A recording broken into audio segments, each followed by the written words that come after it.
So Skate 4 is out on early access as of a couple days ago. Everyone's talking about it and everybody's uploading their clips online, and I did end up falling victim to the hype. But while I expected a fine enough online game that I'd play a couple times only to quickly forget about it, I've surprisingly sunk a decent chunk of time into Skate 4 across both my PlayStation and my Xbox. And I honestly shouldn't be. Skate 4 is just another attempt from EA to revitalize a dormant property, oftentimes cramming it full of modern day design like bloated open worlds, microtransactions, and always online features, something that they've done time and time again. But the Skate series is especially egregious since it was carving its own path in a pre-existing subgenre, having a much heavier focus on precision skating rather than the very arcadey style of something like a pro skater. So much so that it almost felt like it was its own thing entirely. That, the fact that there was an overarching story mode across the original trilogy, as well as the very of-the-era visual design, made for games that captured the years that they were released in. And to be fair, it's the same case for Skate 4, or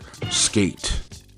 Just all lowercase with a period at the end. That's such a dumb title. I may not be the most versed in previous Skate games. I've dabbled in 1 and I've played 3 a decent amount. However, even with my surface level understanding, you can see that the series has been changed from a full-priced single-player game with online functionalities to a free-to-play, always-online game with so many microtransactions. On this channel, I've spent the past 10 years angry at always online games. That's not an exaggeration. Literally 10 years ago, one of my very first negative videos about games was complaining about EA's own Battlefront reboot. So I boot up the game expecting to be bored after one session, only to spend 3 hours with my friend climbing buildings and hitting Christ airs. Even when I was completing missions alone at the wee hours of the night, there was an odd sort of camaraderie that you feel seeing other players throughout the world. There's something invigorating seeing a group of skaters, some who've returned to the franchise, many are brand new, and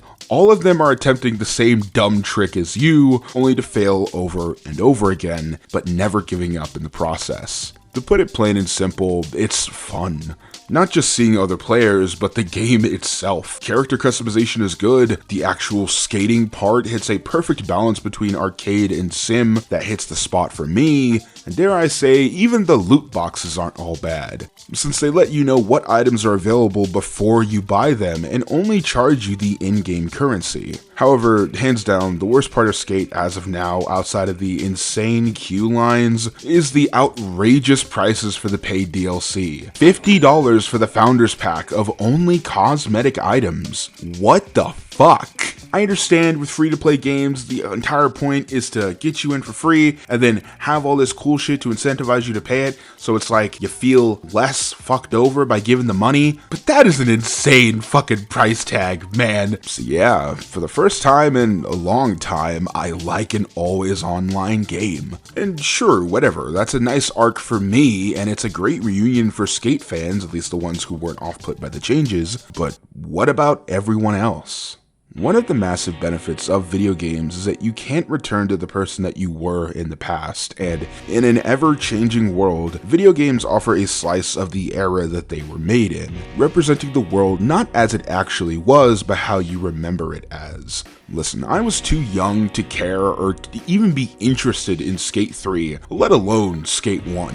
I was a die-hard licensed games kid, man, but thanks to the community around those games, mainly the Christ Air memes, I was encouraged enough to finally pick up Skate 3 as an adult, sending me all the way back in time to the year 2010, when the Black Eyed Peas were on the radio all the time, and bacon was a recurring joke online. And in my opinion, had that game come out only a few years later, I do not believe that it would have been grandfathered into this weird pool of 360 games that EA perpetually keeps available on online stores. And we're seeing that now with Skate. Skate 4 is always online, which is already leading to issues like massive server queues that can last up to 8 minutes or longer, but it also has no physical release at all. Two things that make for a very, very bad mix. My point is that somewhere under the stars, stick with me here, there's a teenager who is playing this game right now, either alone or with friends, and they're getting fully engrossed in this vast,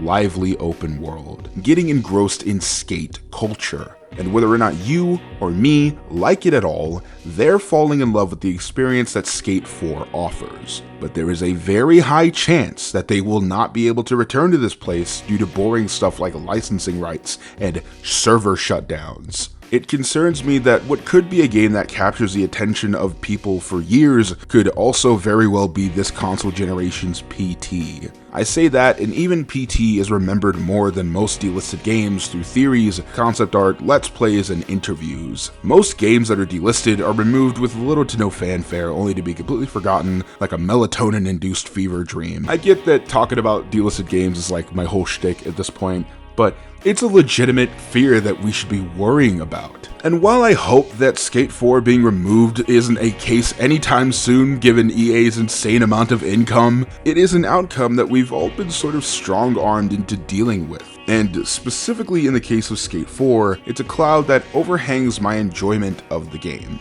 To put it simply, it is a price that, as unhappy with it as we are, most of us have been willing to pay in return for the experience. Here's crossing my fingers that the game gets a full release and isn't forgotten anytime soon. Grooviest music. Fastest skates. We have everything you need to live the young, hip, jet grind radio lifestyle. You skate, you groove, you bomb bricks, and run from the man.